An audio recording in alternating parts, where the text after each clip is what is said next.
Hold on tight, because today we're going to reveal everything. Because as you can see and as you've noticed, everything is going up. Everything is exploding. Absolutely everything except crypto. Stocks are skyrocketing. Gold is breaking record after record. Even all commodities are soaring right now. And meanwhile, we have Bitcoin, which is experiencing one of the worst capitulations in its history. The second worst, to be exact. We're going to analyze it today. And the real question isn't why it's going down. The real question is it now, right now, that everything is at stake? And actually, I was telling you last week about the club's live session. We predicted it exactly, and it's now been a month and a half since we predicted this very zone, $97 to $102. We predicted the red dot right here, which is shown the local high where, in fact, you could take profits or even exit the market. And since then, as you know, it's only gone down. And if you want to have access to all this information, to know how to detect them, what my exact benchmarks and indicators are, and how to prepare for them, I'm doing an exceptional new live session this Thursday exclusively for club members. And to apply, I'll put the link where you know. Last week, it lasted 4 hours. We go in depth, we analyze the market, and I explain to you why. By looking at history, what could possibly happen in the future, we look at all the indicators from A to Z. And on Thursday, by the way, we'll do a battle with the coaches to compare my opinion with theirs, because I'm not the only one in the club. There are also coaches who are there to help you level up your skills and to show you a bit more the direction, in any case, how we feel about the market. So I'm putting the link in the description for you. You know where to find it, but be careful. There are only a few hours left to apply. And if you want to stop suffering once and for all, and if you want to take action, if you want to act and know where the market, in any case, which direction it could go and how to prepare for it, you know where it's happening. As I mentioned in the introduction, now that we've said that, when everyone rushes into the same asset, it always ends up getting saturated. For now, it's gold. And let's look at gold specifically, because today, gold is more overbought than at any other time in the past 5 years. We're talking about gold at $5,000 an ounce, and that doesn't mean it's going to crash tomorrow. I'm not saying that. I'm also not saying that it's going to crash today. But in this kind of situation, the same thing always happens. We see it with Bitcoin as well. It's exactly the same thing. FOMO, the parabolic phase, and at some point, capital looks for a new destination. For now, you shouldn't focus on the asset that's outperforming. You should look at the asset that's underperforming. Which asset is currently in the shadow of gold? Because at some point, that famous rotation will happen. And by the time you realize it, it will have already started. And those who wait for a clear signal will unfortunately arrive too late. But let's go a little deeper into this underperformance, because what's happening with American stocks is far from insignificant. Contrary to what people might think, it's not the Americans who are buying. There's no more liquidity, no more funds, and a lot of uncertainty. And Europe is literally absorbing the US market. And I'll explain why. Because investors, as you can see, in this chart now hold $10.4 trillion in American stocks. That's simply enormous. It's simply a historic record. And we're talking about more than 91% in just 3 years. So by themselves, we have countries like France. Yes, France.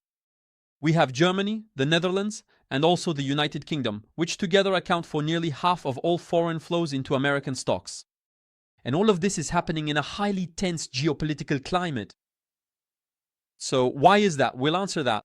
But before that, does it mean we should abandon crypto? I'm not so sure about that. Far from it. Because while global flows are shifting toward American assets and stocks, there's another key issue that's quietly but surely making progress in Washington.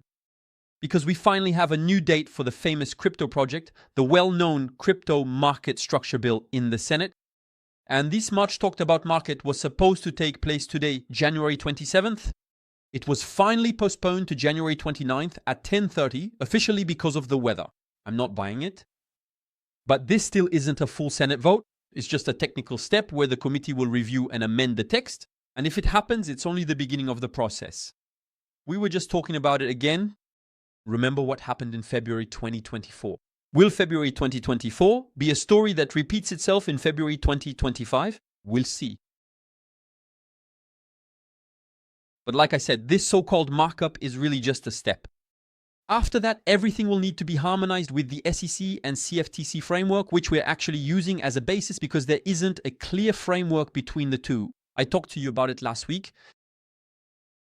By the way, it's actually almost stalled since the pushback from industry players, especially regarding restrictions on stablecoins. But that's another topic.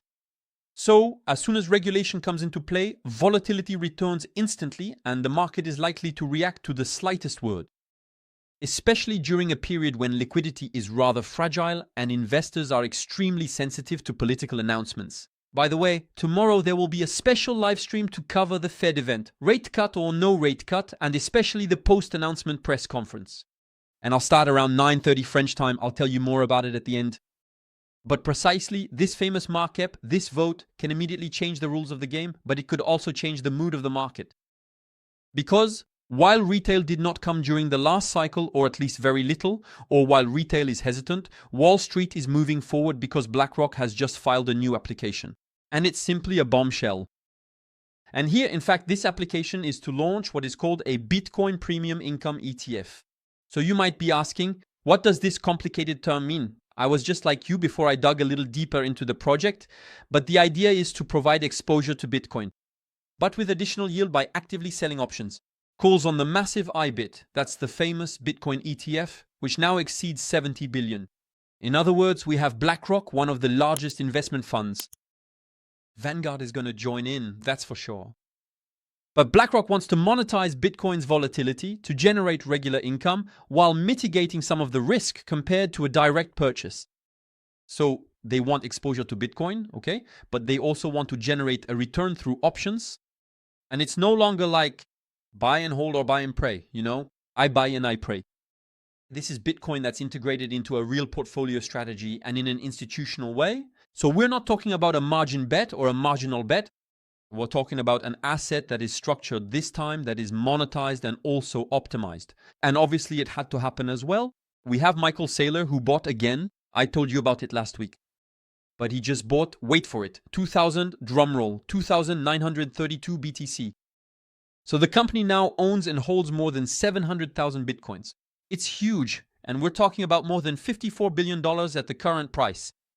And while many people panic at every red wick, we have Michael Saylor with a strategy accumulating cycle after cycle for quite a few years now.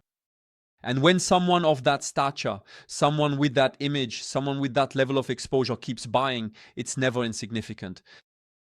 I wasn't on the right slide, but let's take a quick look at Arkham. Because in Japan, we have MetaPlanet, which is still aiming for 1% of all Bitcoin in circulation. As you can see, Onchain, everything is traceable, everything is tangible, everything is visible. The goal, let me remind you, is 210,000 BTC by 2027. You get it. That's their share compared to the 21 million Bitcoins that will be mined by 2140 at a rate of 1 block every 10 minutes. But even with financial losses, even under pressure, the strategy remains unchanged. And that's super important. That's a value I instill in the club. When you have a strategy, you have to stick to it. When you have a stop loss, you have to stick to it. You shouldn't lower it. When you have a take profit, you have to take it. When you have a strategy, or when you're talking about an exit point at $97,000, you have to take it. You have to respect the strategy. 80% of people didn't stick to the strategy.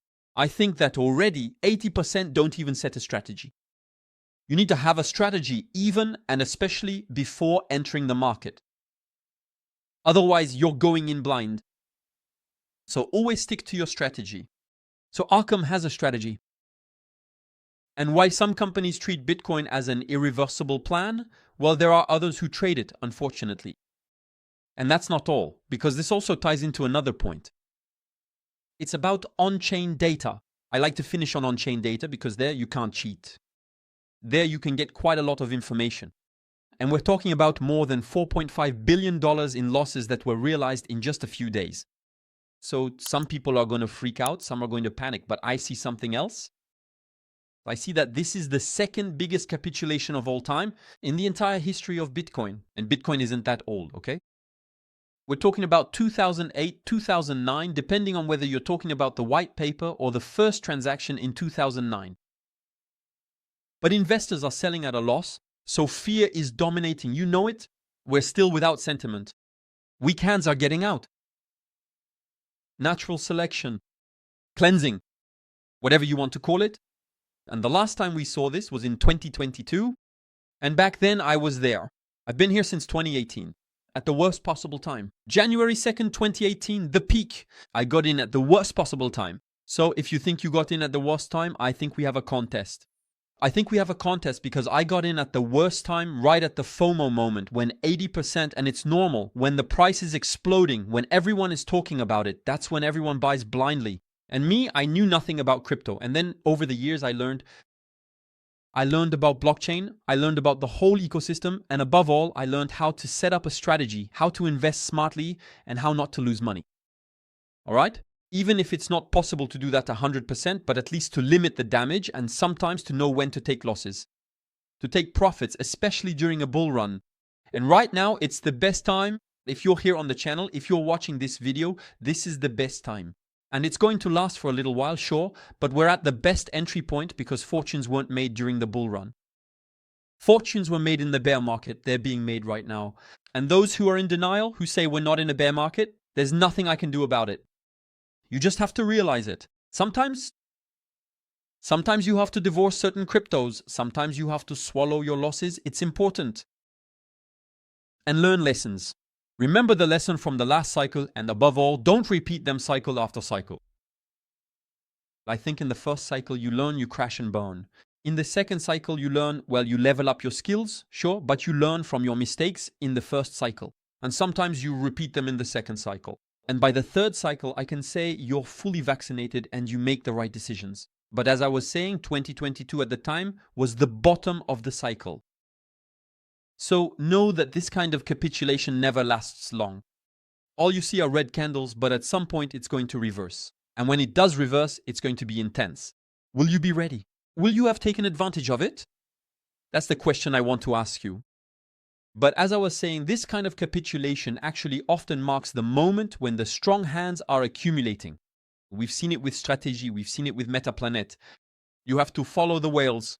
You have to follow the biggest investment funds. Because if you're on your own, sitting in your office, I don't know where you're watching from. The video, in the car, at the office, secretly, in the bathroom, wherever, let me know in the comments. It'll be interesting. Well, except for the bathroom part. For the rest, okay. But that's when you need to accumulate. While the whole market only sees fear, you have to see. Me, when I see red, I see green. I'm colorblind, by the way. So you might say, I used to be a photographer. That's why I used to take black and white photos. At least that solved the problem. Slightly colorblind for those who are going to go wild in the comments. But seriously, when I see red, I see green. So very important, no one can predict the exact timing. We can define zones. Like I was telling you, the 97,000 zone, $100,000, which is a zone. You shouldn't think in exact points. I think that's bullshit. There's also a zone that's important, which is going to take shape soon. I'll talk to you about it on the live stream. But like I was saying about Arkham, we can't predict the timing. But if history repeats itself, we might be laying the foundations for the next real major move. And if you're here today, I'll say it again, you're in the right place. And you're here at the right time because I'm not going to stop talking to you about it. By the way, I might also prepare an exceptional live stream. Anyway, you already have one on Thursday. Don't miss the opportunity. We'll also meet tomorrow for the live to follow the Fed. We won't necessarily talk about strategy. I'll also be answering quite a few questions. But if you want to go further to get relevant information that has been proven and turned out to be true, I'm not saying I'm always right, but I'm right more and more often. Because I see the market, I feel the market, I follow it every day. And I have crucial information to share. See you tomorrow for a new video. Until then, take care of yourself. No, tomorrow is the Fed's live session. We'll do a little bit, maybe some news, some updates before the live. And until then, don't hesitate to apply. Here, you have 60 hours left. See you tomorrow. Bye-bye.